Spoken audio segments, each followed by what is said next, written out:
क्या शुभमन गिल की कप्तानी अब चली जाएगी? क्या इंग्लैंड दौरा शुभमन गिल का आखिरी होगा? क्या शुभमन गिल के साथ भी इंग्लैंड से आने के बाद वही होगा जो शाहिन शाह अफरीदी के साथ न्यूजीलैंड से आने के बाद हुआ था? इस सब पर रवि शास्त्री ने थोड़ा सा एक बात कही है। जी हाँ, टीम इंडिया इन दिनों शुभमन गिल की कप्तानी में इंग्लैंड में 5 मैचों की टेस्ट सीरीज खेलने के लिए गई है।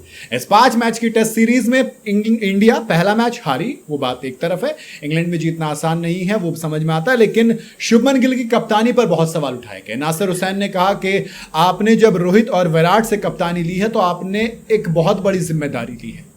ऑरा होता था एक विराट कोहली का, कहीं भी जब मैदान पे होते थे, शुभमन गिल में वो ऑरा नजर नहीं आता है। शुभमन गिल की कप्तानी में नजर नहीं आता कुछ भी। नासिर हुसैन ने कहा था कि जब मैंने बालकनी से नीचे जाकर देखा कमेंट्री से, तो वहां पर मुझे 4-5 कैप्टन नजर आ रहे थे। ऐसा लग रहा था एक पूरी कमेटी है जो इस टीम को चला रही है, शुभमन गिल वो नहीं है। तो सवाल उठा कि क्या शुभमन गिल की कप्तानी चली जाएगी? रवि शास्त्री ने मना कर दिया। रवि शास्त्री ने कहा कि सीरीज 0-1 से आगे हो गई है इंग्लैंड उसमें, लेकिन अभी वक्त देना चाहिए क्योंकि एक्सपीरियंस के साथ आप सीखते हैं।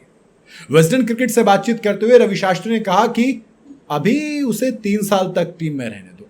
सीरीज में चाहे जो भी हो उसमें कोई बदलाव मत करो, उसके साथ 3 साल तक आप उसे सपोर्ट करो। मुझे लगता है कि वो तुम्हारे लिए अच्छा परफॉर्म करके देगा।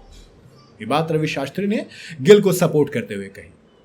उन्होंने कहा कि देखो, वो काफी कॉन्फिडेंट हो गया। जिस तरह से मैंने उसको टॉस और प्रेस कॉन्फ्रेंस के दौरान मीडिया से बातचीत करते हुए देखा ना, सिलेक्टर्स उस बीसीसीआई को गिल के साथ थोड़ा सा सब्र, पेशेंस रखने की जरूरत है, भले ही इंडिया हार जाए। दरअसल टीम इंडिया जब हारी थी, मैं कह रहा हूं, नासिर हुसैन से लेकर सुनील गावस्कर तक सब ने सवाल उठाए थे, है ना, कि यार गिल साहब ने कप्तानी अच्छी नहीं की। हाँ, कैप्टनसी शुरुआत करते ही परफॉर्म बल्ले से बहुत ताबड़तोड़ किया, सेंचुरी जड़ी, तो वो सब कुछ सही है, उस चीज को आप नाकार नहीं सकते।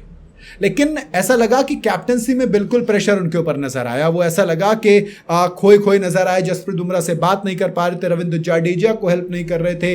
नासिर हुसैन ने कहा कि जब आप पिच पे देखोगे तो वहां पर मार्क्स बन गए थे, तो लेकिन वो क्या कर रहे थे, wide of the crease ball कर ही नहीं रहे थे।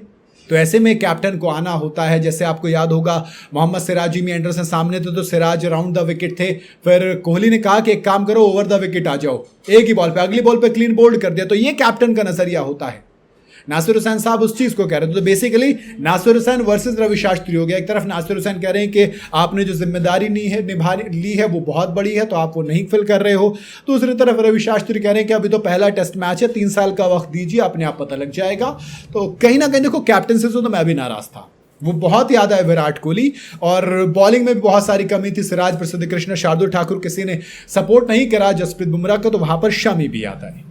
बाकी आपका क्या कहना है? नासिर हुसैन की बात मानोगे कि रवि शास्त्री की बात का सपोर्ट करोगे? कमेंट में जरूर बताइएगा। वीडियो अगर आपको सही लगी हो तो इसे लाइक और शेयर जरूर करें, और जाते जाते चैनल को फॉलो और सब्सक्राइब जरूर करते जाइएगा।